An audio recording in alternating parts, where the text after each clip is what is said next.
ছোটবেলার থেকেই রানী দেখতে সুন্দর ছিল না, কিন্তু বড় বাপের বিটি রানী, তার মা ওকে খুব ভালোবাসতো। আহা, আমার মেয়ে কত সুন্দর। ভগবান সবাইকে জানো রানীর মতন মেয়েদের। দেখো তো, তুমি দেখতে খুবই অদ্ভুত, কিন্তু আমি জানি আমাদের সবার মধ্যে তোমারই সবচেয়ে ভালো বিয়ে হবে। তোমার বাবা এত বড় লোক যে। জানি না, দান দেনা তো সবাই করে, এই কি নিজের বরের বাড়ি বেশি নিয়ে যাবে? আরে জানো না, শহরে ওর বাবার একটা বড় বাংলো আছে। তো কি, বাংলোটা তো তার বাবার, তার নিজের না। হ্যাঁ, তো কি, বাবার বাংলো মানে আমার, তাই না? কে বলেছে ভাই না হলে তোর হতো? এখন রানী মনে মনে ভাবছে ওকে নিজের মা বাবার সমস্ত সম্পত্তি নিজের নামে করতে হবে, কিন্তু এটা হবে কেমন? এবার একদিন রানীর ভাই রানা বলে, বোন, তোকে একটা কথা বলবো। হ্যাঁ হ্যাঁ, বল না ভাই, আমি তো তোমার বোন না, বলো বলো। ও ব্যাপারটা এই আছে, আমার না জীবনে একটা মেয়ে আছে, আমি তাকে বিয়ে করতে চাই। কি বলিস, মা বাবার থেকে কথা বলবো কি? এবার রানী বুঝে ফেলে তার বৌদি আসার পরে সে তাকে একদিনও টিকতে দেবে না। কি যে বলবো বোন, সে খুবই সুন্দরী, শিক্ষিত, আর আমার সাথে অফিসে কাজও করে। কিন্তু একটা প্রবলেম আছে। আরে আমায় বলো, ব্যাপারটা কি? ও ব্যাপারটা এই কি, সে একটা বিবাহিত, কিন্তু তার মা বাবা ওকে দান দেনা দিতে পারি নাই, তাই তার স্বামী ওকে ছেড়ে চলে গেছে। এখন এই ব্যাপারটা শুনে রানী মনে মনে খুব খুশি হয়ে যায়। তো ওর বিয়ে হলে কি হলো, মেয়েটা তোমার পছন্দ হয়েছে, সেটাই অনেক। ভাই এই ব্যাপারটা জেনে খুব খুশি হয় কি তার বোন ওকে বুঝতে পারছে, কিন্তু সে জানে না কি তার বোন তো পুরো ঘরটাই দখল করতে চায়। এবার সে নিজের মাকে যে বলে, আরে মা, আমি তো খুব বেশি চিন্তায় পড়ে গেছি। তুমি জানো রানা কি করছে? আরে কি করছে? সে তো কাজে যায় আর ঘরেই আসে। না না আমার প্রিয় মা, সে একটা বিবাহিত মেয়ের প্রেমে পড়ে গেছে। হায় সর্বনাশ, কি বলছিস? সমাজে আমাকে কেমন দেখাবে? তোর বাবা তো আমাকে বলবে কি আমি নাকি ওর জীবনটা নষ্ট করে ফেলেছি। বাপ রে বাপ, কি করব?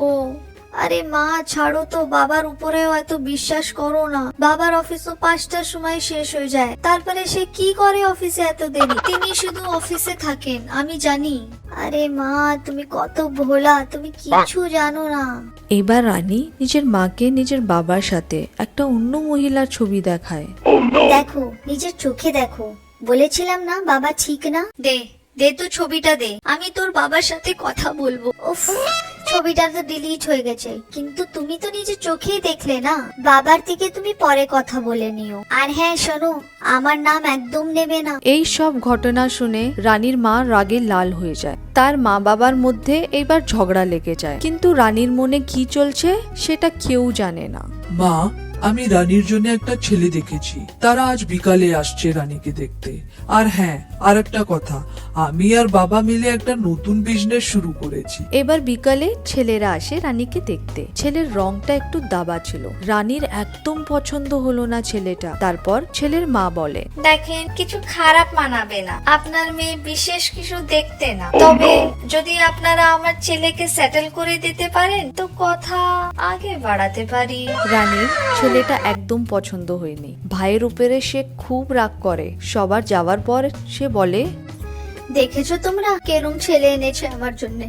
না দেখতে ভালো না শুনতে ভালো, সেটেলও না, সেটাও আমরাই করে দেব। আমি জানি দাদা আমার বিয়ে কোনো ঘরে কেন করে দিতে চায়। আরে না বোন, কি কথা বলছো? যে ছেলেটার কথা বললো সে তার অনেক প্রশংসা করেছিল। ব্যাপারটা শেষ হওয়ার পরেও রানীর মনে কোনো রকমের শান্তি নেই। সে ভাবে, আরে কি যে জ্বালা, কি করি? আমার যদি বিয়ে হয়ে গেল তো সব সম্পত্তি তো রানারই হয়ে যাবে। তখনই সে একটা ধারণা পায় আর একটা অ্যাডভোকেটকে ফোন লাগায়। দেখুন, যদি আপনার মা বাবার ডাইভোর্স হয়ে যায় তাহলে সম্পত্তির অর্ধেক আপনার মায়ের হবে। এবার তিনি এটা কাউকেও দিতে পারবেন। রানী এবার মাকে ছেলের বিরুদ্ধে করা শুরু করে দেয়। মা, এবার নিজের ছেলের যত্ন নাও। যেই মেয়েটার সাথে সে প্রেম করছে তার তো আগেই বিয়ে হয়ে গেছে। এটা যেন না হয় সে আপনার ঘরে এসে আপনার সমস্ত টাকা পয়সা সম্পত্তি কেড়ে নেয়। আর বাবার অবস্থা সেটাও তোমার কাছে গোপন নয়। আয় হায়, কি কপাল আমার! এমন হলে তো আমি বেঁচে থাকতেই মরবো। দেখো মা, আমি বলছি এখনো সময় আছে, সামনের চিন্তা করো। আমি তো বলি সময় থাকতে থাকে বাবার সম্পত্তি ইত্যাদি নিয়ে তুমি আলাদা হয়ে যাও। বাবার সম্পত্তি অর্ধেকটা পেয়েও তুমি আরামে জীবনটা কাটতে পারবে। এবার মেয়ের দ্বারা প্রভাবিত হয়ে সে ডিভোর্স নিয়ে নেয় আর স্বামীর কাছ থেকে আলাদা হয়ে যায়। ডিভোর্স থেকে যা অর্থ পাওয়া যায় এবার রানী তার বেশিরভাগ নিজের শখ পুরো করার জন্য ইউজ করে। এখন তার বন্ধুরাও তার টাকা উপভোগ করে। রানী, তুমি গতকাল কোথায় ছিলে? সারা দিন আমি তোমার অপেক্ষায় ছিলাম। তো আমি কি করব?